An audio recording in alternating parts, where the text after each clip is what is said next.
कोपरगाव तालुक्यातील गोदावरी नदीपात्रात सुरू असलेल्या अवैध गौणखनिज उत्खननाविरोधामध्ये महसूल विभागाने कारवाई करत सुमारे 12,000 रुपयांचा मुद्देमाल जप्त केला असून अज्ञात व्यक्तीविरोधामध्ये गुन्हा दाखल करण्यात आला आहे।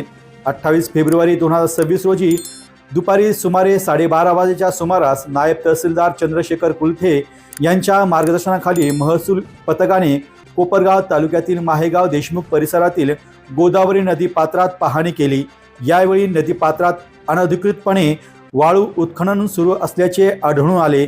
पथकाने घटनास्थळी एक लोखंडी फरंडी व लाकडी दांडा असे सुमारे 60 किलो वजनाचे साहित्य जप्त केले आहे। जप्त केलेल्या मुद्देमालाची किंमत अंदाजे 12,000 रुपये इतकी असल्याचे नमूद करण्यात आले आहे।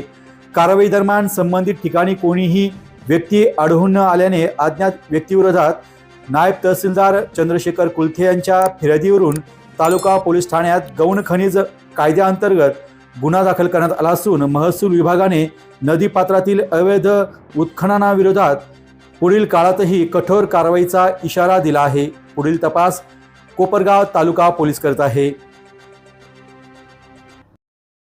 डी न्यूज वृत्तवाहिनी सामाजिक, शैक्षणिक, राजकीय, धार्मिक, सहकार, सांस्कृतिक, कृषी या सर्व चालू घडामोडींचा वेध घेणारी वृत्तवाहिनी डी न्यूज वृत्तवाहिनी, वेध वर्तमानाचा।